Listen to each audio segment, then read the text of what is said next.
All right, there it is. Welcome back, everybody. Happy Wednesday. Check it out. Marco Island, although we put it up there as Macro Island. We'll go with Marco Island instead. It's okay. We're close enough. It's a beautiful place on the west coast of Florida. Absolutely wonderful place. I think it's very, very beautiful and quiet in southwest Florida.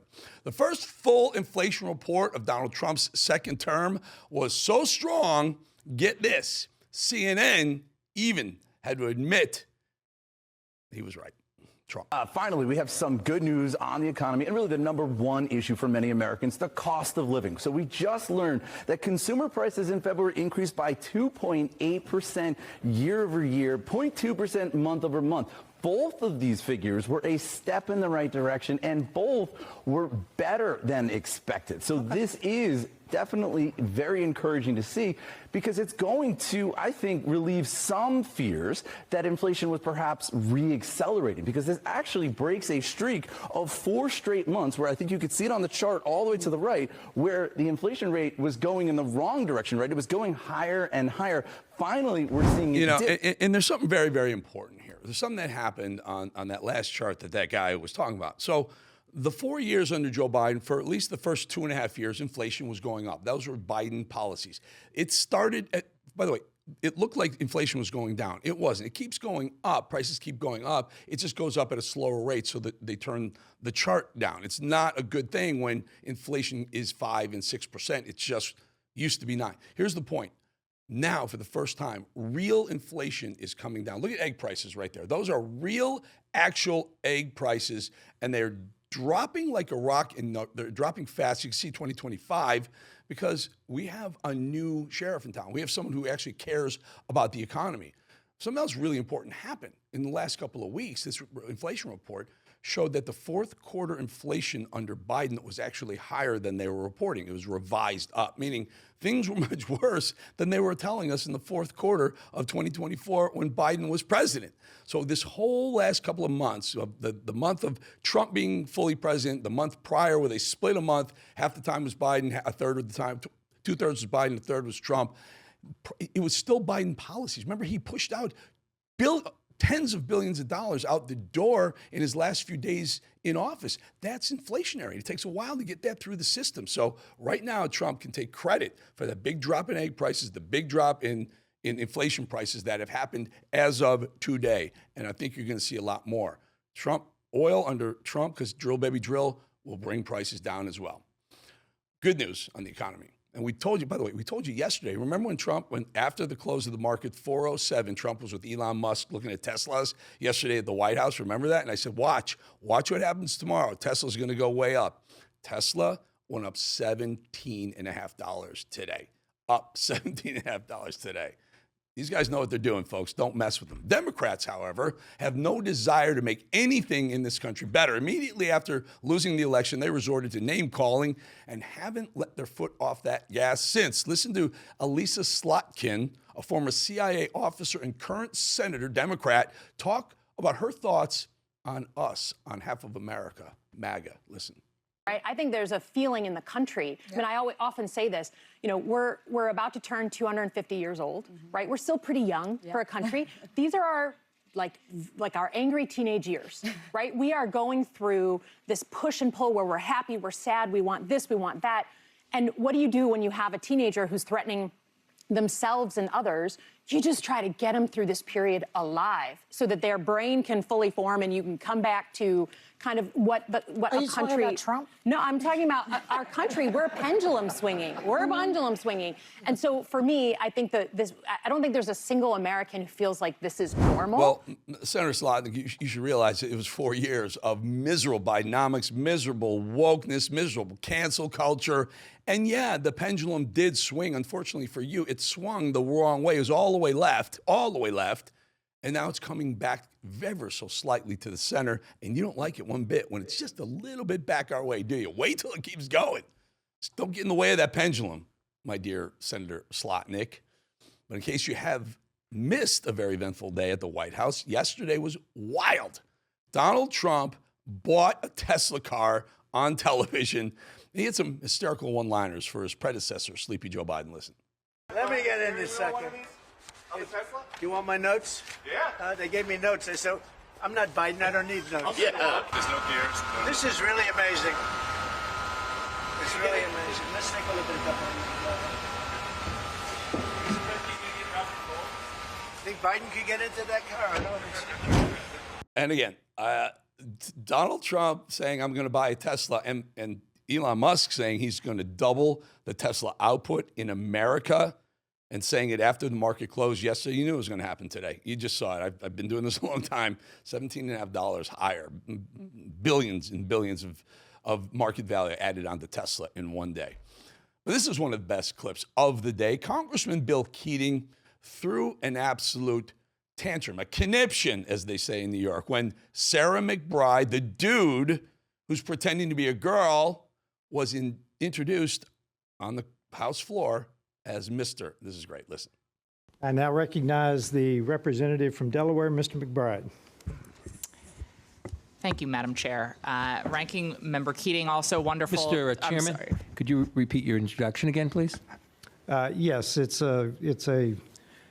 we have set the standard on the floor of the House, and I'm simply. What is that standard, Mr. Chairman?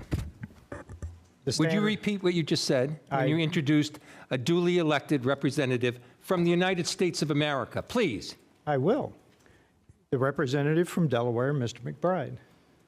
Mr. Chairman, you are out of order. Mr. Chairman, have you no decency?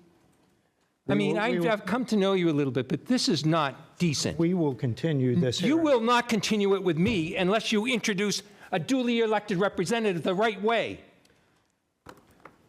This hearing is adjourned. That was great. It was so good.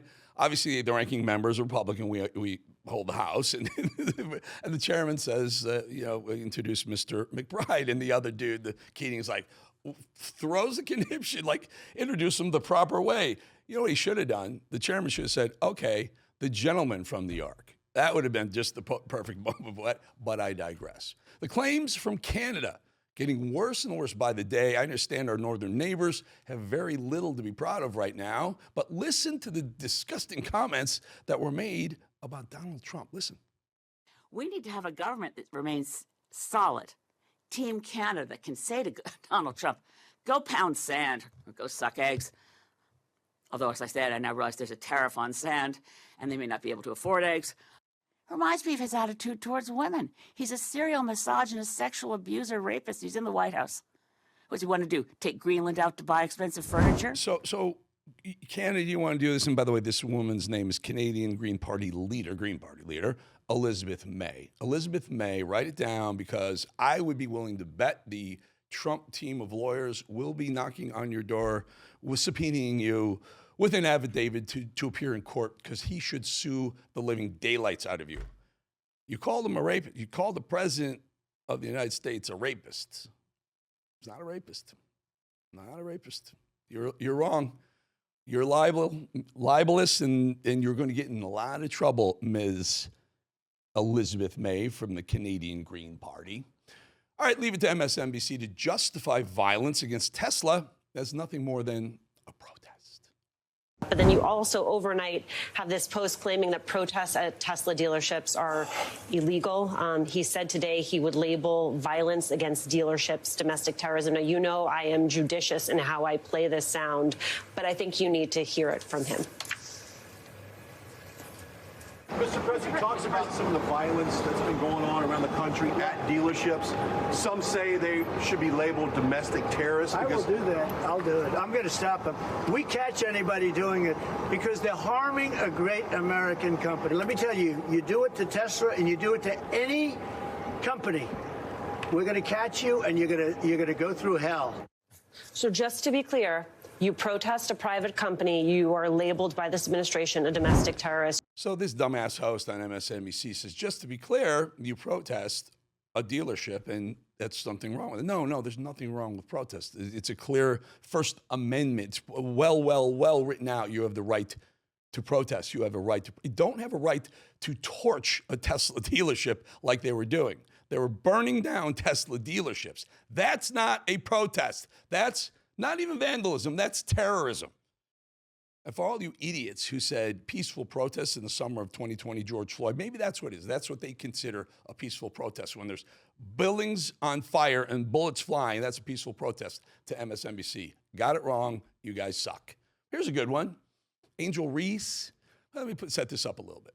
Angel Reese is a WNBA player. Angel Reese is one of those players on the women's side who believe that women basketball players should make the same amount of money as the male counterparts in the NBA, even threatening to sit out a season. By the way, Angel Reese, I think she's only in her first or second year of her contract, right?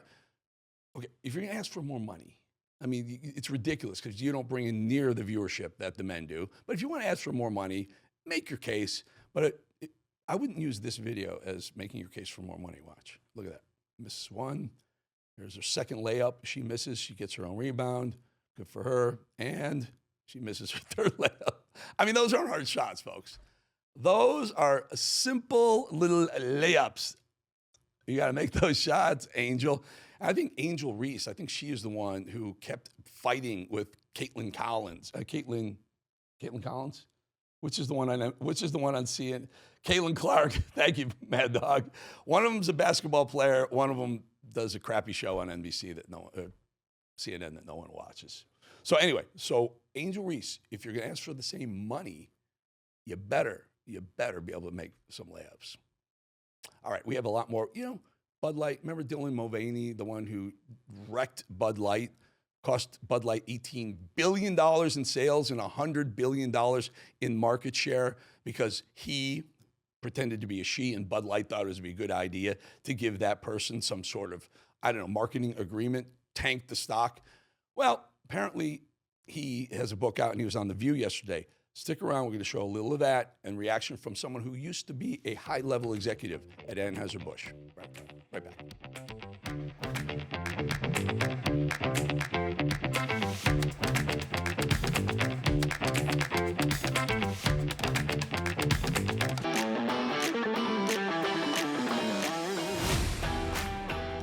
Oh, look at that. Mad Dog, you did it. You got Cleveland spelled right. Look at that. You used one L. I did it this time. And the second Clevel, not LLAND, like Marco Island. Alrighty, I kind of teased this next guest. He's had an amazing career. He's the founder of Athletic Capital and the co-founder of Strive Asset Management with, by the way, Vivek Ramaswamy, I believe he's still involved. He was also president of Anheuser-Busch before the company took a tumble with TikTok personality Dylan Mulvaney. Anson Fredericks joins us right now. Anson, good to see you again. We've been doing this over the past couple of years, you and I, talking about the fallout out of Dylan Mulvaney. Let me do this though. Dylan Mulvaney, the dude who likes to act like a girl, was on The View. He's got some book tour going on, but here's how he explains this whole fallout of Anheuser-Busch. Listen. Well, I will start by saying I love beer, and I always have. I was going to say, what were they thinking? So, I mean, when I took that deal, I didn't think anything of it because I was like, oh, this is perfect. It felt like an organic thing to do, and because it was just another part of me. And I think what was so confusing about how it was going on was that it kept going, and I realized I had become the poster child for this thing. When transness is just a small part of me. I'm a musical theater girl through and through. And so I think that as that was, I didn't have all the resources that I needed to get through. And I'm the most privileged of transness. So I think that just goes to show how the rest of the community is hurting and the resources that we need. Anson, we watched Fallout. I think the sales of Bud Light tanked like $16 billion or some number like that, and took down the company, the corporate structure, down another $80 or $90 billion, some insane number like that. What's your response when you see Dylan Mulvaney out there kind of playing the victim yet again? Yeah, I think that this just shows about how lost Bud Light was as a brand 2 years ago, when in Dylan's words, Dylan is a musical theater girl. And in the history of Bud Light, I don't think Bud Light ever sponsored musical theater girls. And you see how far they've come now, where I give them a lot of credit. They're now sponsoring the Ultimate Fighting Championship. They're sponsoring Shane Gillis. That's what authentically Bud Light was. And the problem with it actually isn't with musical theater girls. It's the fact that Dylan Mulvaney became a very controversial transgender advocate. You've seen Dylan advocate for biological men to compete against women in sports and advocate for gender affirmation care. And these are things that are very politically charged. And that's not whatever Bud Light was. Bud Light was not one of these brands like Ben and Jerry's that got involved in political social issues. They were about sports and music and bringing folks together. That was the problem with the partnership. And that's why Bud Light got themselves in hot water, because this was an inauthentic partnership with a politically charged person that Bud Light had never done beforehand. And I'm guessing they're not going to do it again. And I guess you have to give credit to the American consumer to let them off the hook. Either that or it's that good of a beer. Frankly, I don't like light beer. I drink vodka. Just light beer doesn't taste like anything to me. But here's a good friend of mine. In fact, I texted him just before the show. Here's a good friend of mine's reaction to the whole fiasco of Bud Light doing this with a trans dude. Watch. Grandpa's feeling a little frisky today. Let me say something to all you and be as clear and concise as possible.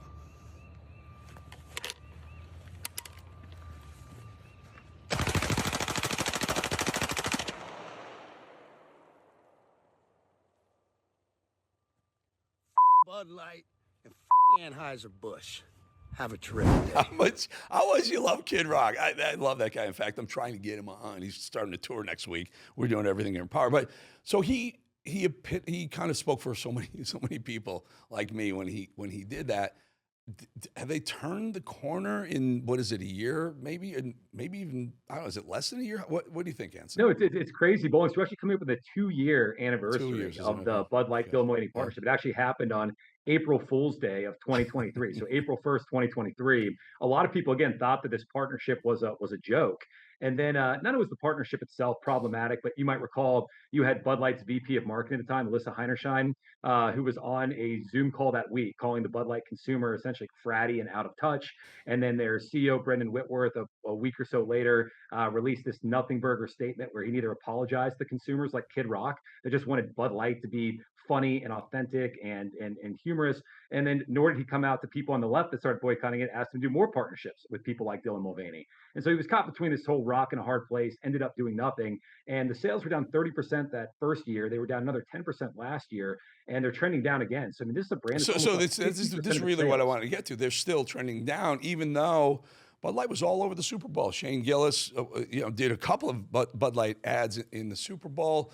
You hear about Dana White with UFC, using Bud Light as a sponsor. I'm not even positive. My good friend Kid Rock didn't have some Bud Light at one of his concerts recently, and I'm just blown away. But so does it trend back up, or have people really gone to what it was in Modelo? Is that what it was that took over as the most popular beer in America? Yeah, Modelo took over as the most popular beer in America. I think here's the big problem, is that the Bud Light consumers has lost trust with Bud Light. And the biggest reason is that they have yet to get an apology. I always say, like, the path to redemption, it goes through forgiveness. But to be forgiven, you have to admit that you screwed up. I think people like Kid Rock have actually come back to it, because he said on Joe Rogan's podcast that the CEO of Anheuser-Busch, Brendan Whitworth, flew out, met with him, said we screwed up. Dana White in UFC, he got $100 million from them, and so he's kind of back. But the regular American consumer, the regular beer drinker, is still sitting out there and wondering, what is Bud Light? How can I trust Bud Light? Are they going to be doing Super Bowl commercials with Shane Gillis, or the next year is it going to be with Dylan Mulvaney? I want to know. Let me know, guys, where you guys are heading. I don't think until they do that, they're not going to get back. I don't know. I think they learned their lesson, and I think a lot of people did. I think you see a lot of universities dropping their DEI studies and transgender studies as majors, and you see the big corporate entities that used to focus on hiring DEI are moving away from it, which is good. But then again, just roll not the whole soundbite control, Mad Dog. Just roll it as VO. We call it VO, voice over. I just want to see it, because here's Dylan Mulvaney on The View, very popular talk show, and the hosts are all like really kind of surrounding him like he's the victim again. Is it just is the pendulum swinging back their way this quickly?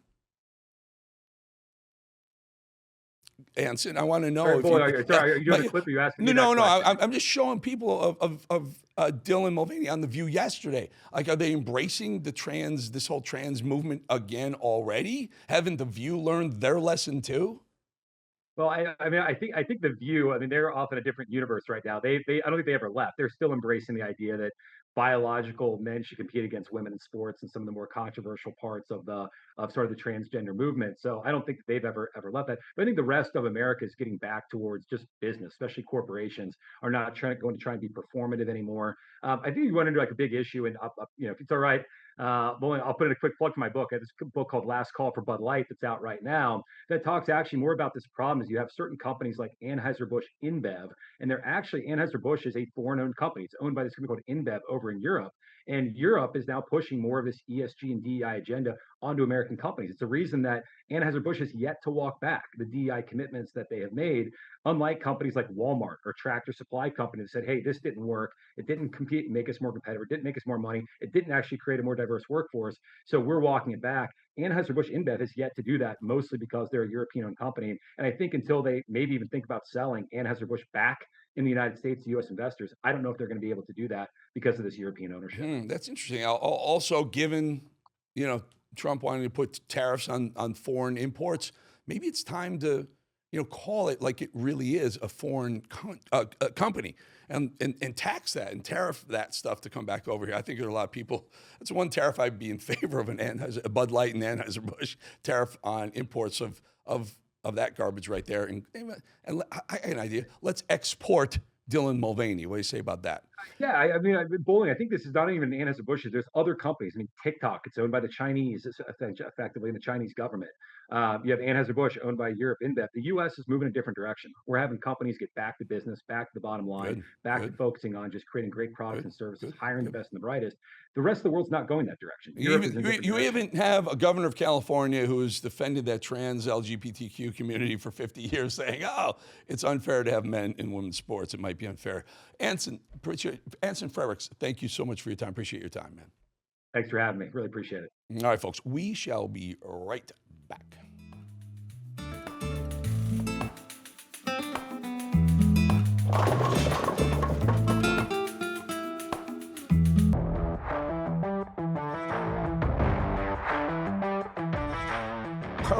Prescott, Arizona. Look at the weather.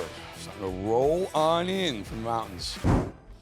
All righty, we head back to the border to find out the latest with host of Law and Border, Ben Bergquan. Ben, we were going to talk to you a little bit yesterday, and then Trump had that amazing little show outside the White House in the North Lawn with the Teslas lined up over there. We couldn't get you in yesterday, but we wanted to bring you in today. Now, they tell me you've got some really cool stuff and some things that we really need to be looking at. So I'll let you take it away and start it, and we'll have a little discussion on the backside. So go for it, brother. Yeah, Eric, we started off in San Diego, California, did some night ops out there, up in some of the cartel-heavy areas right across from Tijuana. We were doing some thermal footage and showing some of the neighborhoods where basically the cartels control everything. And then continued on our way. We were just out in Sassabee, just left Sassabee, actually just came east past Nogales. Now I'm out in this area of the Coronado National Forest. And you can see behind me, just to set up where we are, that is the border right here. This is the border wall. It's Normandy barrier. There is no wall here, like much of the border. Had President Trump been in the last 4 years, all of these stretches would be wall. He had started finishing all of these stretches, and Joe Biden stopped it all. But this is one of the major stretches. Huge narco trafficking through here. A lot of drugs run right across this area, up and over the mountains, into Arizona, into Sierra Vista, Arizona, and beyond that. Last night, we were out with Tim Foley of Arizona Border Recon. Border Patrol was down there.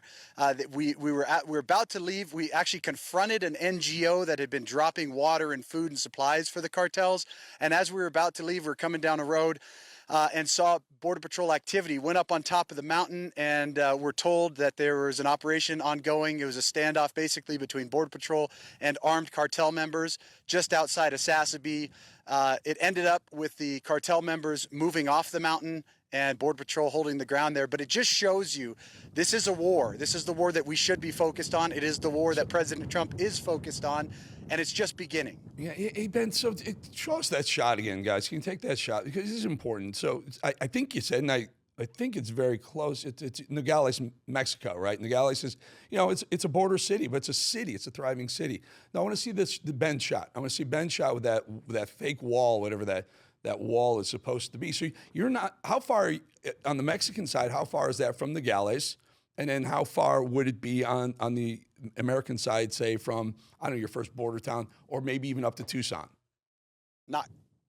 So from Nogales, U.S. and Mexico side of Nogales, we're about 20 miles out.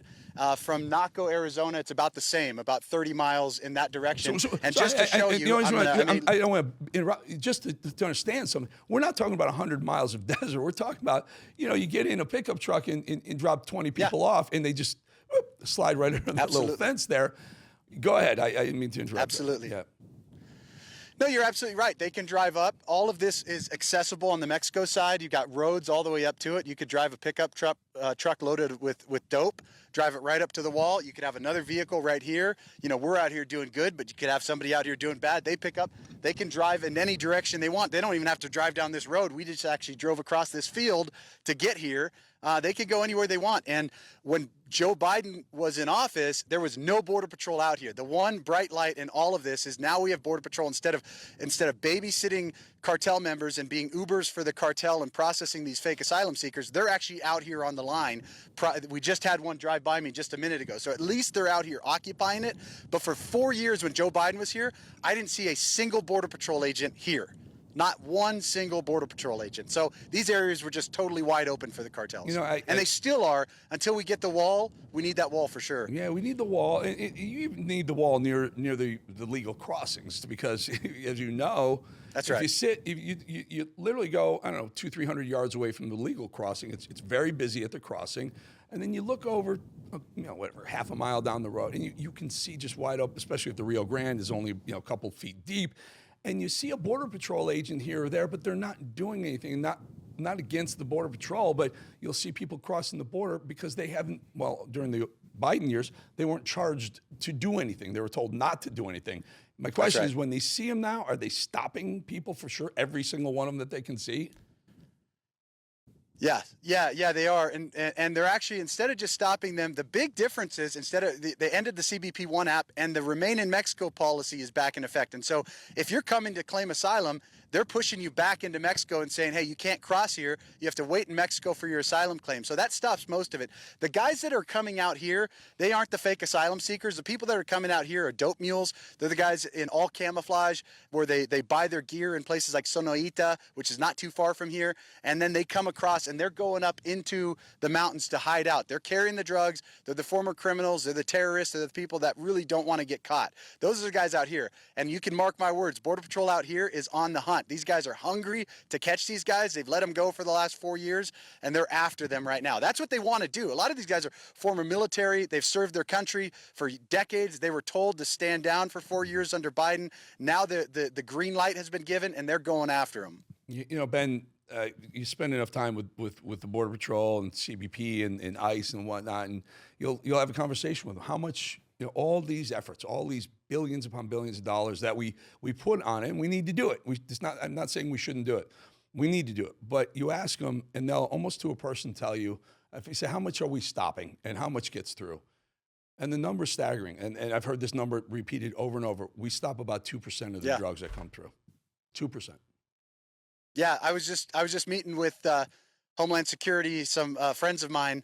I can't say where I was meeting them, but I was meeting them, and they said about 5 to 6% is what we actually stop of drugs that come through. So, 95% is coming through. It's making it to the market.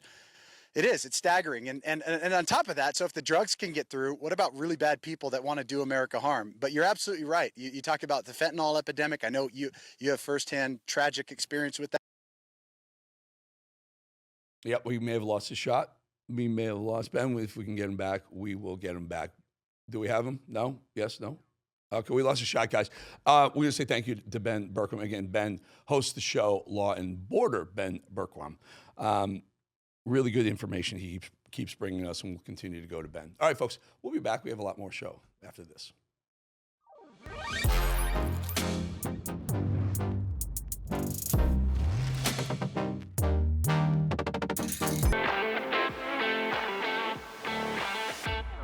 So you got a place that's not home but feels like home and you love to be there.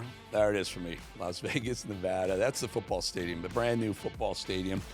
The hockey team, they love their hockey team, the Las Vegas Knights, play on the Strip. This is on the other side of the Vegas Strip. It's about, a couple blocks from the Strip.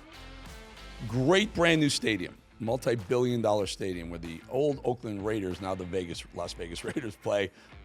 Amazing stadium to watch a football game. They can go hit the Strip and have some fun.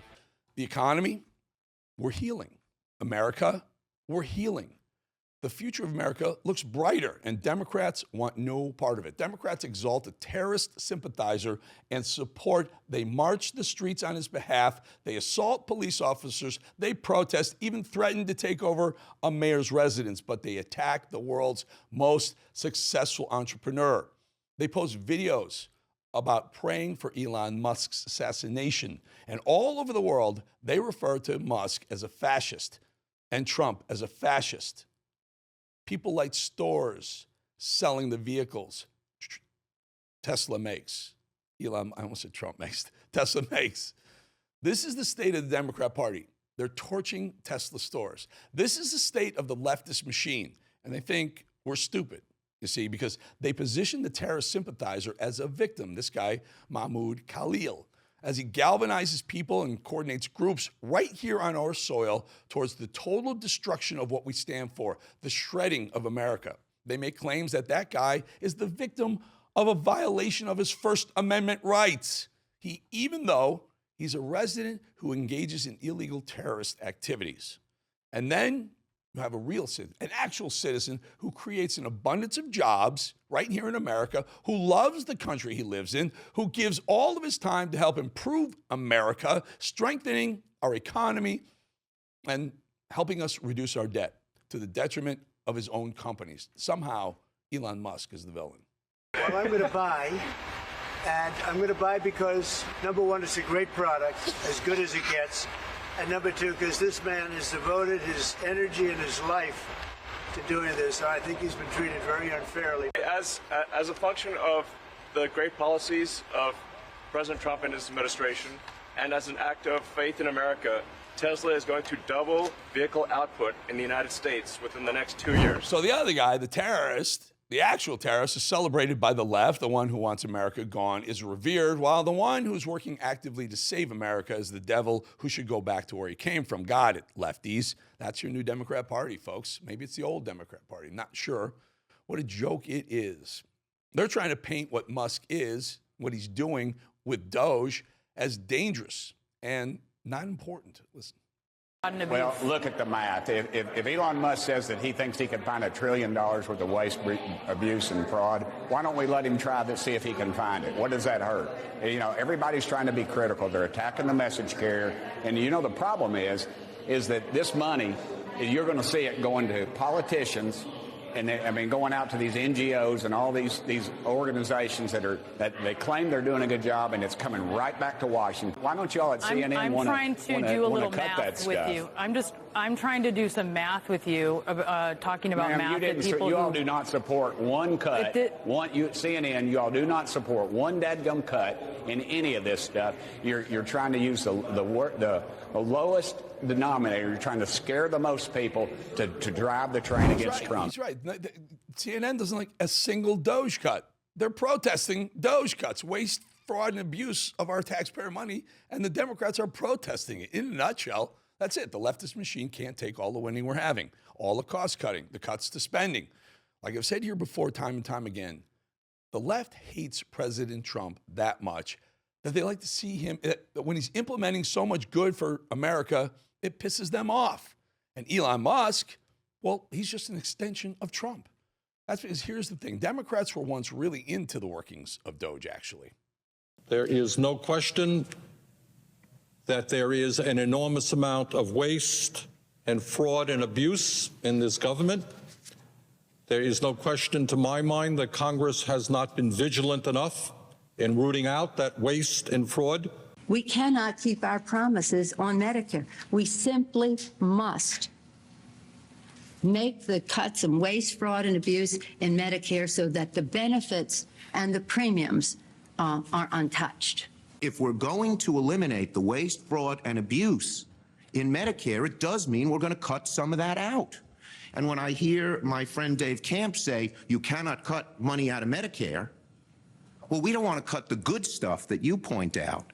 1/3 of Medicare doesn't go to patient care. You can't just get up there and say, we don't want to cut anything out of Medicare. We want to cut the bad stuff and keep the good stuff. Well, that was a very sobering Nancy, or should I say sober Nancy? Just kidding. Exactly right, Chucky Schumer. I hear Doge is hiring, by the way. That's right. Democrats were once really into trimming the fat, the waste, fraud, and abuse. You heard it there by all of them, until they realized how that very same fat could help make their wallets and bank accounts fatter. And they knew President Trump would trim that fat. That's part of why they fought against Trump so hard. The Trump administration is exposing their shady, shadowy web of payment schemes and corruption through our government agencies, NGOs, so-called foreign aid, and deep state and Soros-funded NGOs. And the Democrats hate it. They don't want the gravy train to end.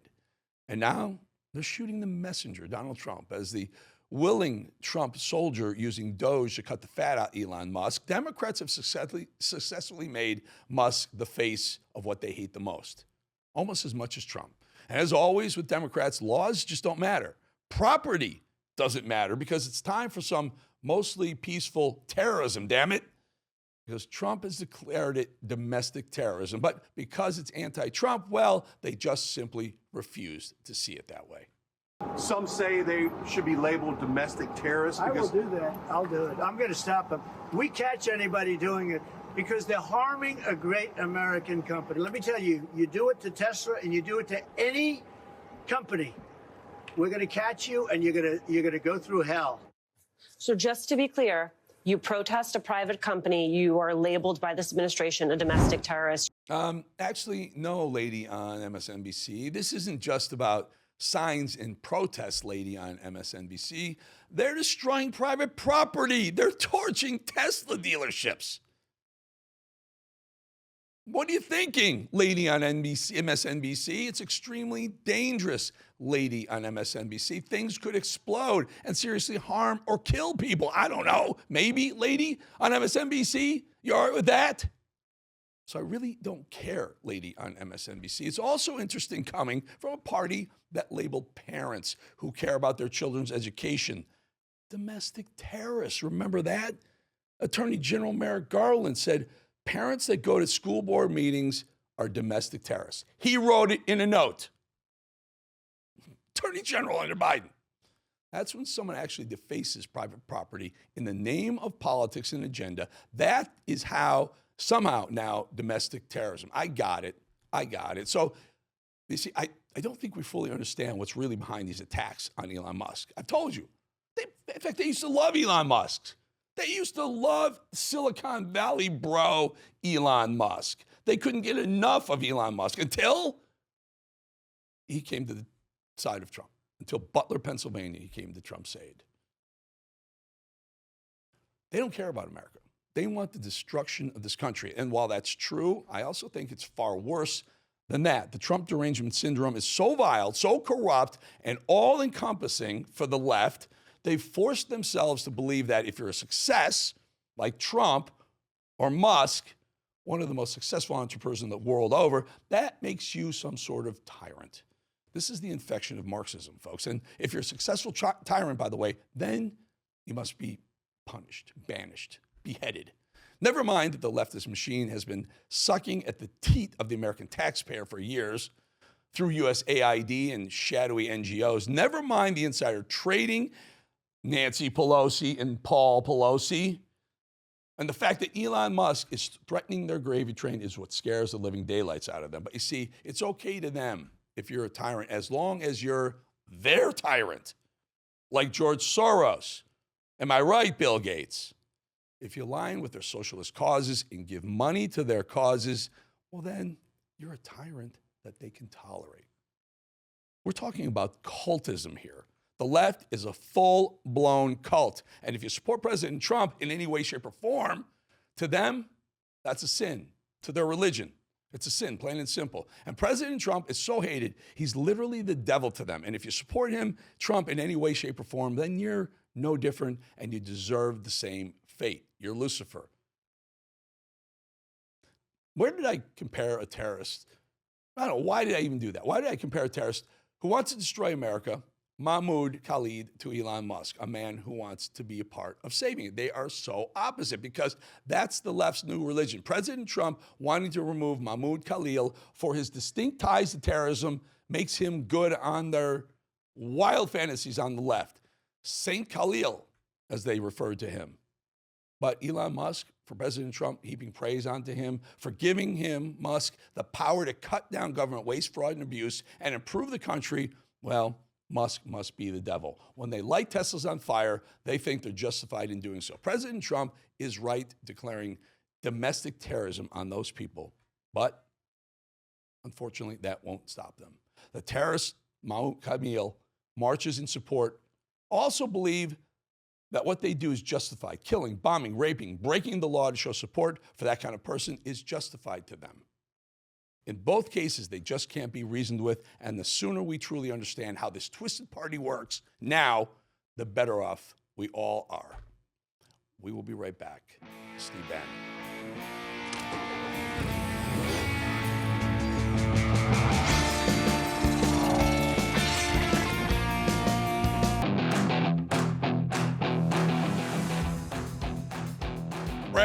Scranton. Why would we do Scranton? Isn't that where Biden grew up? Scranton? He did. Oh, man. Was that the Biden library they're building there? Fully filled with debt and Bidenomics. All right, let's bring in Mr. Stephen K. Bannon. Drop that banner, will you guys, so Steve can see what we're doing here. I have to put this microphone off to the side. Look, can you see me? Can you see this, Steve? Steve, you got that? Now I have to put my glasses on. Hang on. What does that say? We want to sell that on our merch. We're launching a new merchandising site. We want to sell that. It's good news. I got 5 of them. I'll send them out to you. I'll send them out to your crew. No. We got okay. No, hold it. I love it. We'll give Rob and Parker Sig one of them too. No, hold it. I just want to make sure we're clear. I want to make a statement, just like Elon Musk made about President Trump. Right? I love Eric Bolling, but hey, it's not that kind of love. It's kind of the camaraderie. Whatever Elon Musk said about President Trump, right? Yeah, we still know who's boss. We still understand all that, right? Just because Bolling now looks like a pirate, just because he officially looks like a pirate. Do you know what I call my crew here? Gangsters and pirates. OG gangsters and pirates. That's exactly what we call our crew over here. Hey, guys, can I, by the way, Steve, loved, I listened to the whole podcast with you and Newsom this afternoon. I was listening to it. Listened to the whole hour and 7 minutes. Fantastic. Yeah. Loved how you just took it over. Listen, I know he tried to play nice, but you were brilliant. There's one line, though, that I just really kind of stuck out for me. Roll it, guys. We have to become a manufacturing powerhouse again. We have to do it quickly, and it's going to. No one disagree. Wall Street's not going to love it because they're all neoliberal neocons. They want to be invading everywhere, and they hate populism. One of the reasons people should understand is the blowback among the donor class and Wall Street is not just that they perceive the economics is not to their benefit, because you've concentrated wealth so dramatically here since the financial crash of 2008, but they hate the fact, and this shows you the Democratic Party. Remember, they hate the fact that they're empowering the populist. If we start to win on these tariffs, if we start to win on bringing these back, our movement is going to get bigger and bigger and bigger. It's such an important point. I mean, you were really cogent on inflation. I kind of disagree with you a little bit on tariffs, whatever, but you made a great point about being external revenue versus internal revenue. Loved it. But that point right there, when we bring manufacturing back and it becomes a populist movement, they can't stop us. They can't stop us. If President Trump pulls off this massive reshoring and really making us reindustrializing America, making us a manufacturing superpower, the working class will then be even more empowered. It'll be such a massive victory that President Trump got for us that it's going to be, demographically, we have 39% of African American men now. We'll have 65%. The Hispanics will have 65%, 2/3, 1/3, and then we're unbeatable. Then we govern for 50 years. It's like the 1932 realignment. Eric, you add the Make America Healthy Again crew with us, right? Those kind of disaffected moms. We're unstoppable. The Bobby Kennedys, the Tulsi Gabbards. We're if I can just convince you, if I can just get you, if I can get your mind right on tariffs, if I can get Eric Bolling's mind, if I can get all the Fox out of Eric Bolling and get his mind right on tariffs, to be. I'm a free marketeer. Yeah, listen, I believe that if it's too expensive to do business there, the world will find a way. The market will find a way. The free market will make it better to do business over there. It's me. Anything government gets involved with in the market always I almost said the bad word, screws it up. And tariff is a government influence on the free market for me. But I'm getting there, Steve. I'm getting there. I'm working on it. Hey, very quickly, why is Newsom doing this? Why is Newsom bringing Charlie Kirk and Steve Bannon on?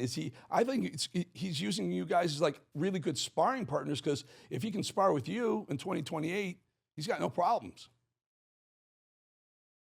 I'm going to keep you for the first minute of Orem. Here's what I think. I think it's, I believe you look at I always look at presidential as brackets. The bracket here, you've got the governor's bracket. You got Whitmer. You got Shapiro.